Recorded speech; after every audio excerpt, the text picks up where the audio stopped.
Welcome to English classes. Today we are going to learn how to write letters और वो भी बिल्कुल easy way में. So let's start. First of all, we should understand that there are two types of letters. One is formal letter and the other is informal letter. Formal letter वो होते हैं जहाँ पर हम फॉर्मेलिटी करते हैं. जैसे आप अपनी फ्रेंड से भी कई बार कहते हैं कि अरे इतनी फॉर्मेलिटी क्यों कर रही हो, राइट? कहते हैं फॉर्मेलिटी मीन्स जिनके साथ हम थोड़ा ज़्यादा फ्रैंक नहीं रहते हैं, तो वो फॉर्मेलिटी वाली चीज़ हो जाती है वहाँ पे. तो वही फॉर्मल लेटर्स में हम देखते हैं कि यहाँ पर भी हम लैंग्वेज कैसी यूज़ करेंगे, फॉर्मल लैंग्वेज. ठीक है, तो फॉर्मल लेटर्स के कौन कौन से जो मेन टाइप्स हैं वो देख लेते हैं. बिजनेस लेटर्स जैसे कि प्लेसिंग ऑर्डर, इंक्वायरी और सीकिंग इन्फॉर्मेशन. कोई ऑफिशियल लेटर जैसे कि कंप्लेंट, अगर किसी सिविक इम्यूनिटी की आपको कोई प्रॉब्लम चल रही है उससे रिलेटेड कोई कंप्लेंट आपको करानी है या किसी प्रोडक्ट की कंप्लेंट करनी है, that is complaint letter. And next is letter to editor and last is application for job. तो बेसिकली फॉर्मल लेटर्स में यही तरह के लेटर्स हम देखते हैं. एंड इनफॉर्मल लेटर्स जो हम अपने फैमिली मेम्बर्स को लिखते हैं या किसी फ्रेंड को या किसी रिलेटिव को लिखते हैं, that is called informal letters. अब दोनों में डिफरेंस क्या है? दोनों में बेसिकली लैंग्वेज का डिफरेंस है.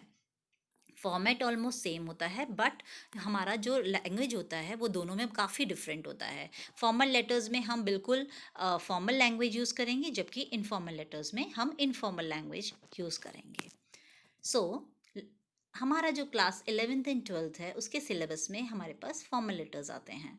फॉर्मल लेटर्स में हम देखते हैं कि वो क्वेश्चन जो आता है वो टोटल 6 मार्क्स का आता है एंड वर्ड लिमिट होती है उसमें 120 टू 150 वर्ड्स.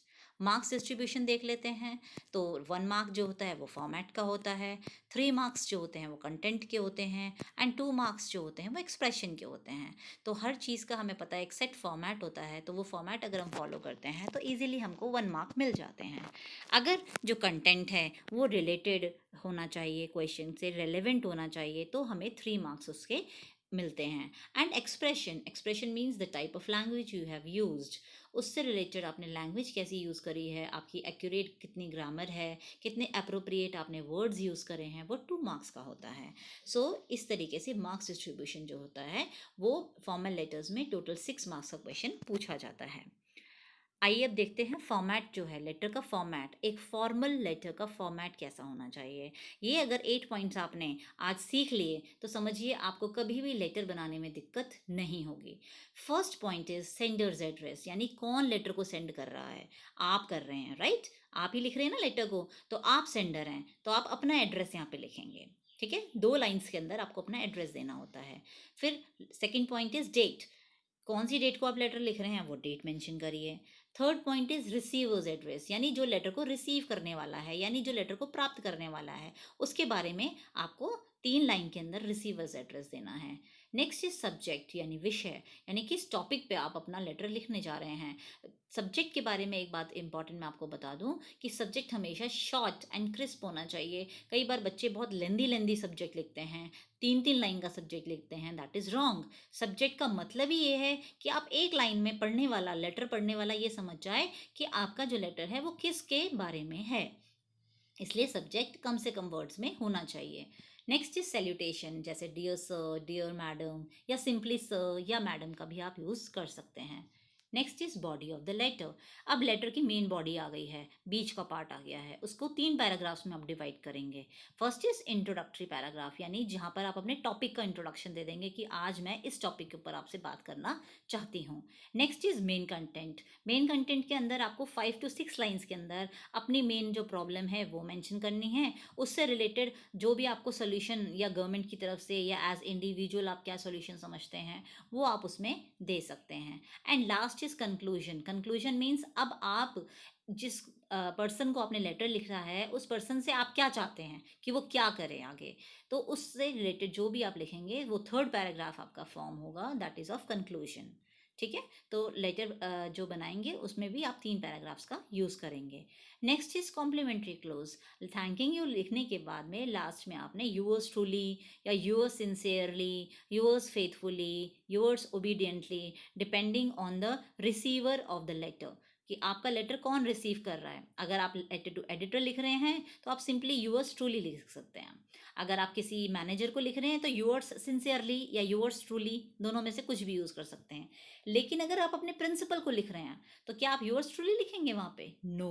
क्या आप वहाँ पे योर्स सिंसियरली लिखेंगे? नो। आप वहाँ पे क्या लिखेंगे? Yours obediently. ठीक है, तो ये बात आपको समझनी है। अगर आप अपने स्कूल के प्रिंसिपल को लिख रहे हैं तो वहाँ पर आप योर्स ओबीडियंटली कॉम्प्लीमेंट्री क्लोज के रूप में यूज़ करेंगे। Last point is signature and name. Question में जो आपको सिग्नेचर दिया है, सॉरी नेम दिया है, उसी का आप साइन करेंगे। अपने नाम का साइन नहीं करके आ जाएंगे या अपना नाम नहीं लिख के आएंगे लास्ट में। जो क्वेश्चन में नाम दिया है वही आप लिख कर आएंगे। तो आइए एक क्वेश्चन की हेल्प से ज़रा इसे समझ लेते हैं कि हमें कैसे एक लेटर लिखना होता है। For example, I have taken here a letter to editor. You feel that India will face a severe water crisis by the year 2020. Write a letter to the editor of the National Daily expressing your concern about it and requesting individuals and authorities to take steps to avoid this crisis. You are Shalini or Shivam. So इस question में पहले question को बिल्कुल carefully read करना है।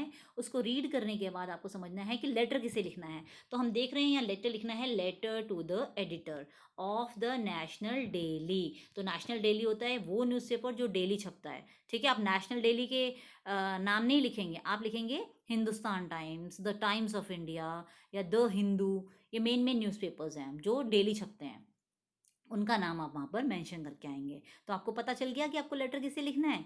ठीक है, editor को लिखना है। और किस बारे में लिखना है? सीवियर वाटर क्राइसिस के बारे में। ठीक है, कि आप देखने वाले हैं कि इंडिया में वाटर क्राइसिस होने वाला है, तो आपको उसके ऊपर लेटर लिखना है। और आप इसमें कौन है? यू आर शालिनी और शिवम। सिंपली आपका नाम दिया हुआ है, शालिनी और शिवम दिया हुआ है। ठीक है, कोई भी नाम आप यूज़ कर सकते हैं, but there is no address. आपका यहाँ पे कोई एड्रेस नहीं दिया। कई बार क्वेश्चन में एड्रेस भी दिया होता है कि you are residing at so and so number. ठीक है, कि आप यहाँ रहते हैं, आपका ये घर का नंबर है। अगर नहीं दिया है तो आप कोई भी एड्रेस आप उसमें यूज़ कर सकते हैं।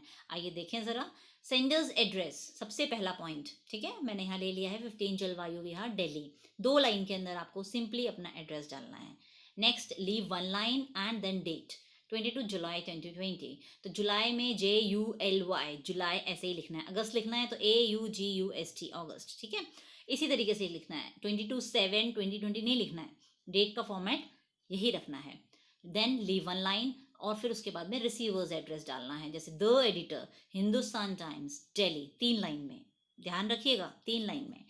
और यहाँ पर एडिटर में ई कैपिटल और द ज़रूर लगाना है। कई बार बच्चे सिर्फ एडिटर लिख देते हैं, नो, आपको रिस्पेक्ट देनी है उनको, इसलिए आप उनके आगे द लगाएंगे, द एडिटर। ऐसे ही द प्रिंसिपल में पी कैपिटल आएगा। कई बार बच्चे ई स्मॉल से लिख देते हैं, पी स्मॉल से लिख देते हैं, मैनेजर में एम स्मॉल बनाते हैं। This is wrong. इससे बिल्कुल नेगेटिव इंप्रेशन जाता है एग्जामिनर पे। ठीक है, तो आपको ये छोटी छोटी बातें बिल्कुल पता होनी चाहिए। Next, leave 1 line and then subject. Subject है आपका about water crisis in India. About means बारे में, और जो भी आपकी प्रॉब्लम है उसको बिल्कुल शॉर्ट में आप 3-4 वर्ड्स, 5-6 वर्ड्स के अंदर अंदर लिख लीजिए। Next, leave 1 line and then sir, salutation दे दिया आपने, फिर आपने अपना फर्स्ट पैराग्राफ इंट्रोडक्शन कर दिया। ये लाइन आप एग्जैक्टली लर्न कर लीजिए। Through the column of your esteemed newspaper I would like to express my concern towards. ये लाइन यहाँ तक, टूवर्ड्स तक बिल्कुल एज इट इज़ याद करो। उसके बाद में the severe water crisis across the globe या अक्रॉस द इंडिया। तो आपको फिर जो भी प्रॉब्लम है, द के आगे वो प्रॉब्लम मेंशन कर दो कि हमें ये प्रॉब्लम है। ठीक है, जैसे यहाँ पे क्या प्रॉब्लम है हमको, वाटर क्राइसिस। नेक्स्ट जो पैराग्राफ बनेगा वो इसी के ऊपर बनेगा कि हमें क्या वाटर से रिलेटेड, वाटर हमारे लिए क्यों इंपॉर्टेंट है, वाटर की क्या प्रॉब्लम है और गवर्नमेंट को क्या क्या करना चाहिए। वो सेकेंड पैराग्राफ में आप अपनी मेन बॉडी जो होगी, मेन पैराग्राफ जो होगा उसमें आप मेंशन करोगे। देन इज थर्ड पैराग्राफ कि अब आप उनसे क्या चाहते हो। तो आप तो हायर अथॉरिटीज से या इंडिविजुअल या लोगों से ये चाहते हो कि वो इस वाटर क्राइसिस को रोकने के लिए स्टेप्स उठाएं, है ना। आप न्यूज़पेपर के एडिटर से नहीं चाहोगे कि वो ये स्टेप उठाएं, क्योंकि वो उनके करने से नहीं होना, ये तो अथॉरिटीज़ के करने से, हायर अथॉरिटीज़ यानी गवर्नमेंट, उनके करने से होगा या इंडिविजुअल के करने से होगा। और न्यूज़पेपर के एडिटर से आप क्या एक्सपेक्ट करते हो कि I hope you will publish my article in your newspaper. कई बार बच्चे यहाँ पे क्या लिख देते हैं कि I hope you will do something needful, ये बिल्कुल गलत है। न्यूज़पेपर के एडिटर आपके लिए कोई हेल्प नहीं कर सकते। They can only publish your article in their newspaper. तो आपको यही लाइन लिखनी है। नेक्स्ट इज थैंकिंग यू, फिर complimentary close yours truly, sign डाल देंगे और शालिनी का नाम जैसे हमने यहाँ पे लिख दिया है वो शालिनी आप भी लिखेंगे। तो इस तरीके से आपको लेटर बनाना है। लेटर में एक बार ध्यान देंगे पूरा ब्लॉक स्टाइल में है। ब्लॉक स्टाइल मतलब लेफ्ट साइड में, अगर आप थोड़ा सा ध्यान दें तो लेफ्ट साइड में आपको दिख रहा होगा पूरा का पूरा लेटर पूरे लेफ्ट में चल रहा है, कहीं से भी इधर उधर नहीं हिला हुआ है, पूरा एक लाइन में चल रहा है, लेफ्ट साइड में पूरा एक लाइन। ठीक है, तो इस चीज़ का आपको ध्यान रखना है। थोड़ी सी और मैं आपको बातें बता देती हूँ। फॉलो ब्लॉक स्टाइल, वही लेफ्ट साइड में आपको पूरा रखना है। देन पैराग्राफ्स के बीच में एक एक लाइन छोड़नी है। किसी तरह का कोई पंक्चुएशन का इस्तेमाल नहीं करना। अगर आप मान लीजिए द हिंदुस्तान टाइम्स या इस तरह का लिख रहे हैं, जैसे देखिए मैंने कहीं पर भी किसी भी तरह का पंक्चुएशन यूज़ नहीं करा हुआ है। कोई देखिए जलवायु बिहार के आगे कोई फुल स्टॉप नहीं लगाया, दिल्ली के आगे फुल स्टॉप नहीं लगाया, डेट के आगे फुल स्टॉप नहीं लगाया, द एडिटर के बाद कॉमा नहीं लगाया। राइट, देख रहे हैं आप, किसी तरह का कोई पंक्चुएशन, यहाँ पूरे सब्जेक्ट जहाँ तक लिखा हुआ है कोई पंक्चुए, या सर तक देखिए, सर तक कोई पंक्चुएशन का इस्तेमाल नहीं है। ठीक है, आपने केवल पंक्चुएशन यानी फुल स्टॉप्स वगैरह आपने जो भी यूज़ करने हैं यहाँ मेन बॉडी में यूज़ करने हैं, ऊपर कहीं कोई आपको पंक्चुएशन यूज़ करने की ज़रूरत नहीं है। देन करेक्ट फॉर्मेट यूज़ करिए। यूअर्स ट्रूली, यूअर्स सिंसियरली लिखिए। कई बार बच्चे सिर्फ योर लिख कर आ जाते हैं, your truly, no, yours. S की बहुत अहमियत है, इसको समझिए। और एब्रीवेशन आपको यूज़ नहीं करने। अगर गवर्नमेंट लिखना है तो GOVT नहीं लिखना, गवर्नमेंट को पूरा लिखना है। ठीक है, अगर आप लेटर टू एडिटर लिख रहे हैं तो आप उनसे मत कहिए कि हमारी ये प्रॉब्लम सॉल्व करिए, लेटर एडिटर नहीं कर सकते उस प्रॉब्लम को सॉल्व। एंड लास्ट में आपको द ज़रूर यूज़ करना है। और अगर प्रिंसिपल को लिख रहे हैं तो द प्रिंसिपल में P कैपिटल बनेगा, द एडिटर में E कैपिटल बनेगा। ठीक है, फर्स्ट कैपिटल लेटर आपको ज़रूर मेंशन करना है। आई होप आपको ये वीडियो पसंद आया होगा। Thank you for watching the video. अगर अब